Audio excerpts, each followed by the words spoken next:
From the ECSI Sports Studios and the #1 sports investors in America,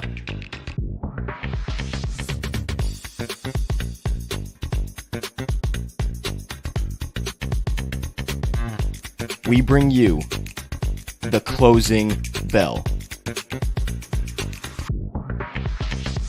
As the market closes, legends Jeff Dawson and Riley Magnuson bring you all the sports investing tips for tonight's matchups. If you want to learn more from the two legends at the desk, make sure you stay tuned to the closing bell.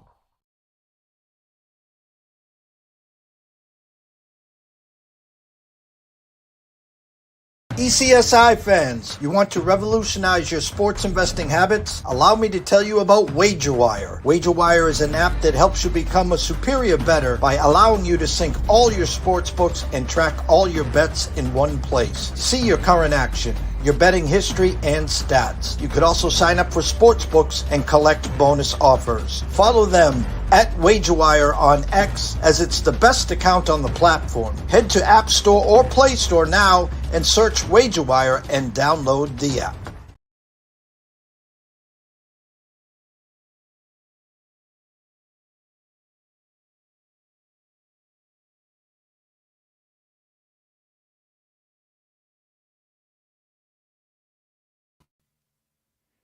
Good afternoon, ladies and gentlemen, all around the globe. This is East Coast Sports Investors Closing Bell for Monday, April 29th. A little afternoon, evening action, depending on where you are in the country. Obviously, here a little later than usual here on this Closing Bell. Want to get something in before the bell, before we've got some action kicking off in an hour or so here, at least in these playoff action games. Going to be short and sweet by my solo self here today. Trying to really get to hammer home everything that's going on with the NBA tonight. We'll touch on NHL. Don't have a ton of thoughts on this MLB slate. Really locked into what's going on in the world of the NBA for these playoff games. So this one might be some lightning speed action here. But like I said, wanted to get on here and give out some thoughts and what I'm seeing here for these NBA games at the very least.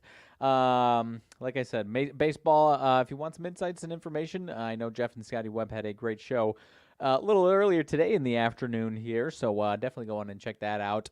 So won't hammer home any, bore you with any additional talk there because they did so well themselves there.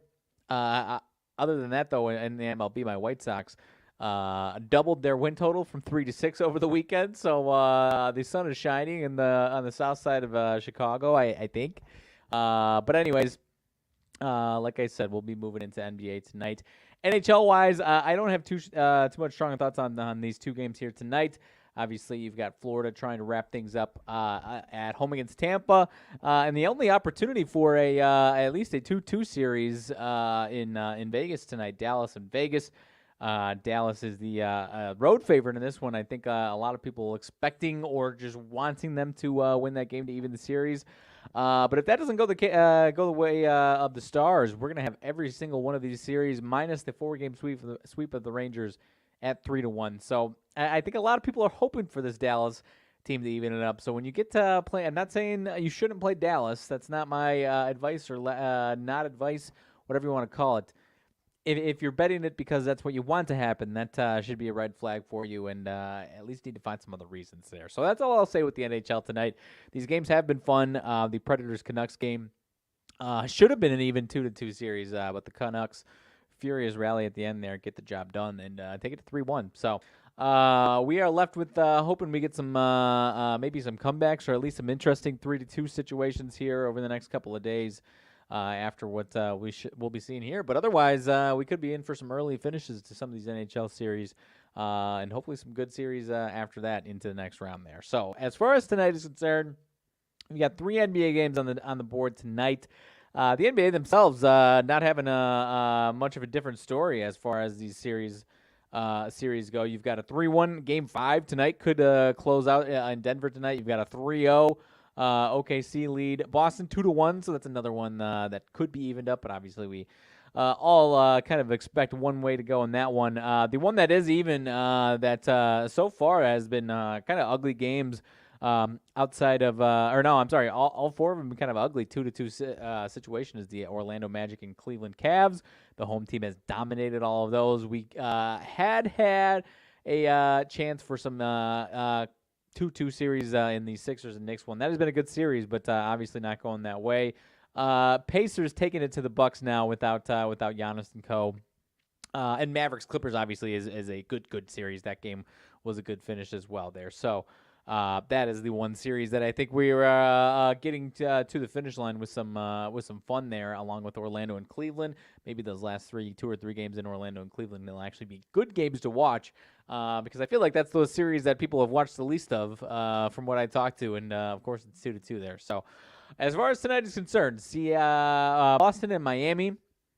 Boston 10.5-point favorites on the road in Miami.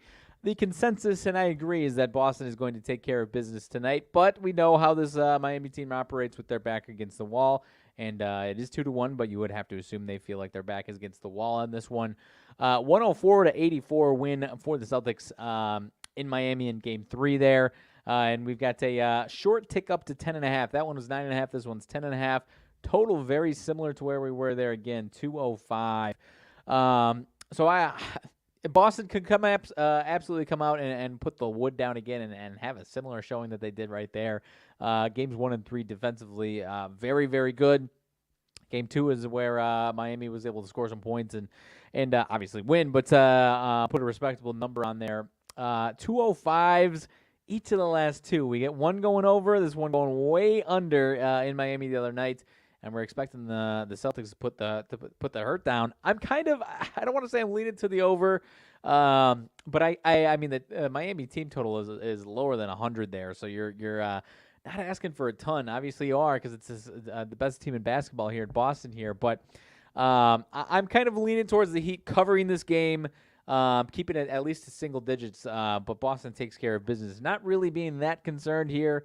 But Heat maybe at least give a last bullets in the chamber, if you will, here, and then after that maybe go out fairly quietly in potentially Game 5 there. Maybe gentleman's sweep type situation. But I'm going to lean towards the Heat covering in this one. I would have respected a bigger move after a 20-point blowout for Boston the other day if we were really feeling another monster blowout for the Celtics. Again, not saying they don't control the entire game. Talking about 10.5 here. So I think it could land right around that 10.5, but I'm going to go Miami leaning into the single digits there and maybe a little bit of a quieter offensive night from the Celtics. Like I said, I want to lean towards the over, but wouldn't surprise me again if you get the Celtics kind of like Game 2 with a little bit of a quieter offensive night here.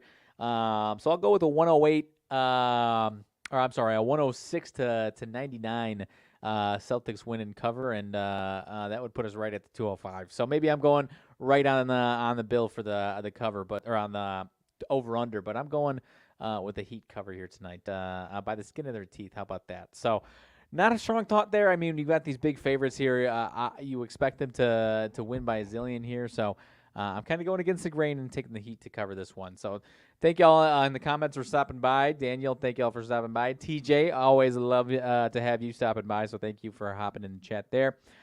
Game number 2, OKC and New Orleans. This one I was hoping was going to be a better series. Obviously, we were hoping for Zion to be in the mix. But you've got the Pelicans as 5-point dogs, 4.5 in some spots, 5-point dogs in other spots there. At home against the Thunder, trying to stave off elimination here. Game 1 was a really solid game, at least close game. It was kind of an ugly offensive game, but 94-92. Since then, we have had 124-92 and 106-85. So this Pelicans offense is really struggling right now. We were at, I want to say it was 1.5 and then pushed to 2 point favorites for OKC in Game 3 at New Orleans. Now we're at 4.5, 5 here. So it is a little bit of a jump, but I am still seeing an absurd amount of people all over the Thunder in this one, despite the move. Not enough points for the public, or can keep going higher, and the public could still be taking it. So they're begging for some, not begging for Pelicans money. They're putting it as high as they can, and they're still getting Thunder money. So they have no problem keeping it right here because people are still all over those Pelicans, all over this Thunder team because of the way they've looked in this series here. I'm going to go with the Pelicans putting up a little fight themselves tonight, and I am going to lean towards the Pelicans covering this game. Maybe they lose, but I am going to put them in the covering spot here, and I think they can win. It's a team that has looked fine without Zion for most of the season, so I don't think they're completely incapable of scoring the way that their 3 games have looked so far. Their team total 101.5, up from scoring 92, 92, and 85. So I'm going to go over on the 101.5 for the Pelicans, scoring some points here and covering this game, and at least putting some respect on their name to some degree and getting a win here and pushing to Game 5 to OKC. The totals in this one, 216.5. We go way under 210.5, and we go a decent amount over 116 total on that one finished. And 216, sorry. And then we go way under again here, 209.5 in that last game. And now we're still sticking at 208. So I'm going to go back to the over a little bit here. And I'm going to go a little bit of a 105, 103. I'll boost it up again so we get the over. 107 to 104 Pelicans win, and we go a little bit over here. But, again, not strong thoughts on the total. But I do think you're going to get a Pelicans cover here. You've got, like I said, a ton of people, despite the jump in the number, all over the Pelicans, and that the public's just not believing in this Pelicans team. I apologize if you keep saying Pelicans and Thunder and mixing those up. You got a ton of people all over OKC Thunder, and not enough people taking the opportunity with some extra points here in this Pelicans team. So I'm expecting them to actually show up and score some points tonight. Live to fight another day, and at the very least cover this game here for us. So I am actually going to be playing the Pelicans on that spread here tonight. Lakers in Denver, another one actually at Game 5 here, so a little bit further along than some of these other series.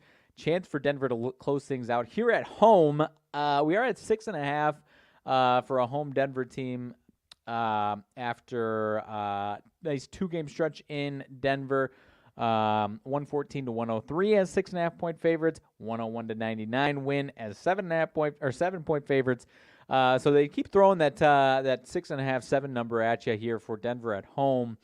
Would feel better. I would probably be hammering them away if they were 8, 8.5 or anything like that. So not dissuaded by it, but the fact that it's right there again. I mean, we went over or covered one, didn't cover one. They won both games. I do think they win tonight's game and take care of business. But at the end of the day, I do think this one is a toss-up on the spread. Lakers are probably going to give you a great effort in their last-ditch effort here on the season. It's this or nothing, so Lakers obviously have to give you something. But I am going to lean towards Denver, definitely taking care of business. But I am unfortunately torn on the spread here. I'm not really trying to touch it with it sticking right there at the 6.5, 7. I've seen pretty split numbers as far as who's betting on what in the Lakers and Nuggets on the spread there. The 217 total is kind of similar to what we had in the 2 games in LA. The 2 games in Denver, we get a 227 total to open the series. That one goes right down at 217. At 223, they dropped it down a little bit. It lands right on 200. They boosted down even further, 217.5, and we finish right around 217. Barely goes under if you missed the hook there. And then finally we get some scoring a little bit, and it goes over 219.5. So I am going to say that it's probably going to land right around that 217. This number is they're pretty confident with that number of 217. So the biggest thing that I can say is they're making it hard for you to get into these games here. The 217 is right around where they were there. So Lakers 105.5 on the team total. Denver 111.5 on their team total. I might be interested in, if you like Denver, maybe just go ahead and take their team total over 111.5. And if they go over that, they should win this game. They could land 113, 114 and fail to cover. So if you like the Nuggets, I think the better option is to go with their team total of 111.5 there. But at the end of the day, these numbers feel very, very spot on in this Lakers and Denver series. Or at the very least, just a toss-up. And it could go 5 points over, it could go 5 points less, kind of how it did in that first couple of games in Denver. I will give the Nuggets the edge to close this one out, but I do not have any strong thoughts on that one. I am interested in the Pelicans to cover and to keep this thing going on this OKC and Pelicans series. But aside from that, it's a tough night to get into some NBA action. Would suggest maybe taking a breather on these NBA games for the most part tonight. Seeing if we get any action going into some potential Game 4s, some Game fives. Obviously, if Denver wins, then we're closing that one out. But if the Lakers are able to pull this one off, I would be surprised. I think Denver is rearing to go to close this thing out and not have to deal with them anymore and focus on what their next opponent will be there. So, again, I said it's going to be short and sweet, and I believe it is. My White Sox are at home plus 135 to win their fourth straight game and maybe part the seas while they're at it and more than double their win total from a few days ago there. But some optimism for me. They've got Crochet on the mound there. Joe Ryan, Twins stud on the mound, so would have respected a bigger Twins number even in Chicago there. So something's a brewing at least for a 6-22 team now for the White Sox. So I'm not saying to hammer the White Sox. Their bullpen is ugly. Even if you like Crochet, it's tough to get into. But don't be diving into the deep waters with the Twins here tonight, I guess is what I'm saying. And there's some other good games on the board to check out as well in baseball. But like I said, I won't touch too much on those. If you want some baseball thoughts, go ahead to our show earlier today with Jeff Dawson and Scotty Webb, talking all things baseball earlier today on our ECSI airwaves. So if you have not checked out WagerWire, go ahead and do so. Download their app. Go check them out on X. Follow all their pages. Follow their WagerWire page, but all of their people within WagerWire are great follows as well. But aside from that, I am going to go ahead and get on out of here. Like I said, short and sweet. If you're doing anything tonight, best of luck. It is a tough one, so pick and choose your way here in the NBA or NHL very carefully, because there are some tough games to get into as we get deeper into these series, and it becomes harder and harder to judge what's going to happen in these games because the lines get sharper and sharper as these series goes on. So it's a tough one tonight. If you feel confident in something, then go ahead and fire away. If you're wishy-washy and you're just dying to get some action, maybe take a step back and take a breather. It is never a bad thing to just take a break for a second and take a breather, like I said there. So I will go ahead and get on out of here. Thank you all for stopping by. Thank you all for copping along. TJ, thank you for stopping by and commenting, as well as Daniel. But aside from that, best of luck to you all tonight. I will not be here tomorrow. I believe I won't be back until Thursday, but I know Jeff's got some great shows lined up the rest of this week here. So go ahead and keep us notified there, or keep yourself notified there. Go ahead and subscribe on YouTube and get our numbers up there. But thank you all for everything that you do. You are great followers of the ECSI airwaves. But other than that, I'm going to go ahead and get on out of here. Hope you all have a fantastic evening, and best of luck if you got anything going on.